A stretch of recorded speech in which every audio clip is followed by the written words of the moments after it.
নমস্কার, আমি আশালতা। আজকে আমি আপনাদের ভৃঙ্গরাজ শাকের একটা রেসিপি করে দেখাবো। এই শাকটা আপনারা হয়তো দেখেছেন, আমি আপনাদের ভালো করে দেখাই। এই শাকটা দেখে নিন ভালো করে। এই শাকটার অনেক গুণ আছে। দেখুন, এর এই যে ফুলগুলো হয়, ফুলগুলো সাদা সাদা হয়। আর এই দেখুন, এই যে ফুলটা ফুটে গেছে। আর এইভাবে এটা হয়, এর ভিতরে ফলও হয়। আর এই শাকটা না ভীষণ উপকারী। আর এটা আপনারা হয়তো জানেন, এর তেল চুলে লাগালে চুল খুব কালো হয়। তো সেরকম এটা আপনারা খেতে পারেন, খুব ভালো স্বাস্থ্যের জন্যে। তো এই শাকটা আমি আজকের ভাজা করে আপনাদের দেখাবো। আর ওর সাথে আমার লাগবে একটু রসুন লাগবে, একটু পেঁয়াজ লাগবে, আর এখানে একটু ধনে লাগবে, জিরা লাগবে, একটু আদা, একটু তেঁতুল লাগবে, একটু এখানে লাগছে নারকেল লাগছে, একটু কাঁচা লঙ্কা। তো এখন আমি শাকটা আপনাদের কেটে দেখাচ্ছি। খুবই নরম শাকটা, ভীষণ নরম। এমনি আমি একটু বড় বড় করে কেটে নেব, আর তারপরে এটা আমি বেটে নেব।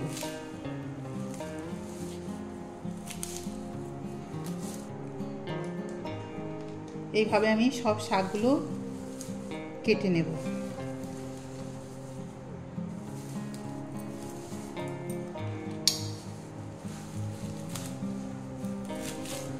খুবই নরম শাকটা।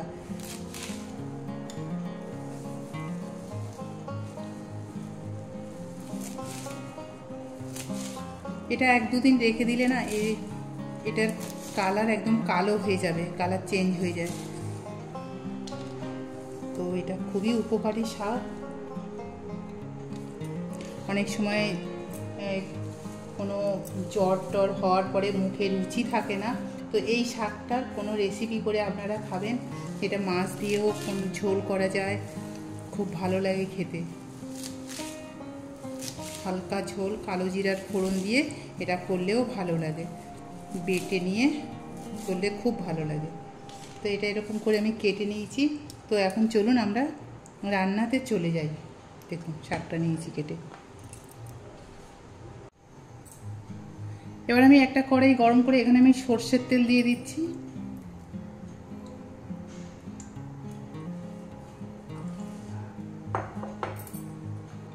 তেলের মধ্যে দিয়ে দিচ্ছি পেঁয়াজ, সব উপকরণগুলো একসাথেই দিয়ে দেবো। রসুন,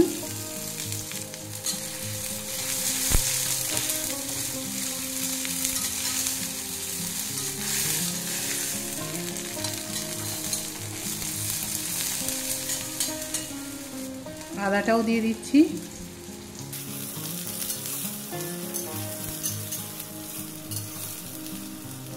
দিয়ে দেবো ধনে, জিরা, লঙ্কা, নারকেল সব দিয়ে দেবো, তেঁতুলটাও দিয়ে দেবো।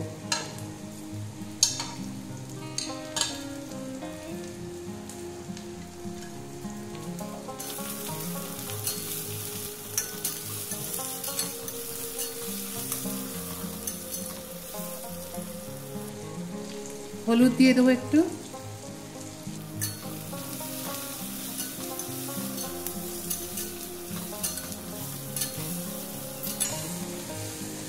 তো এই শাকটা আপনারা অনেক জায়গায় দেখবেন, এমনিতে রাস্তা বা কোনো রাস্তাঘাটে বা পুকুর ধারে এই শাকগুলো হয়ে থাকে।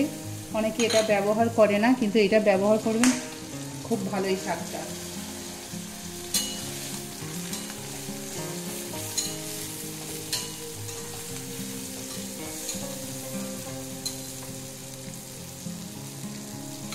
এবারে আমি শাকটা দিয়ে দেবো।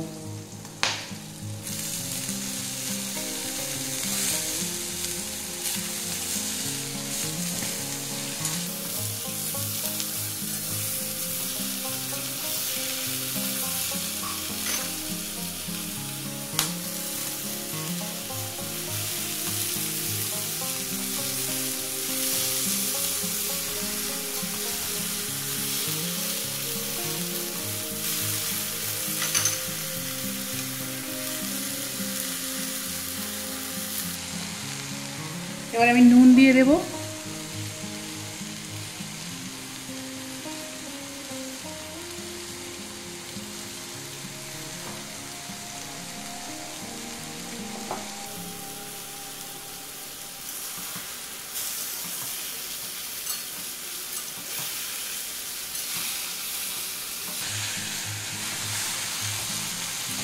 ভালো করে ভেজে নেব 3-4 মিনিট ধরে।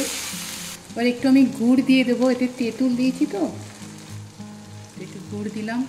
টক ঝাল মিষ্টি দারুণ লাগবে খেতে এটা।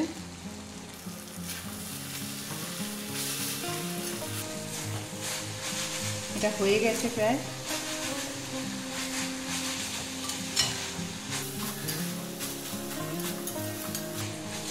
এবার এটা ঠান্ডা করে আর বেটে নেব। এবার এটা অল্প অল্প করে বেটে নেব। এটা আপনারা মিক্সিতেও বাটতে পারেন, আমি শিলে বাটছি। শিলে বাটলে এর একটা দারুণ টেস্ট হয়।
তো এইভাবে আপনারা এই ভ্রিংনোড়া শাকের রেসিপিটা বানাবেন, আর এটা গরম গরম ভাতের সাথে পরিবেশন করবেন, খুব ভালো লাগবে খেতে। তো কেমন লেগেছে আমার এই ভিডিওটা আপনারা অবশ্যই কমেন্ট করে জানাতে পারেন। আমার এই রেসিপিটা যদি আপনাদের ভালো লাগে তাহলে লাইক করবেন, শেয়ার করবেন, সাবস্ক্রাইব করবেন, আর আমার বেল আইকনে ক্লিক করবেন, তাহলে নতুন নতুন ভিডিওর সাথে আপনারা আপডেট থাকতে পারবেন। নমস্কার।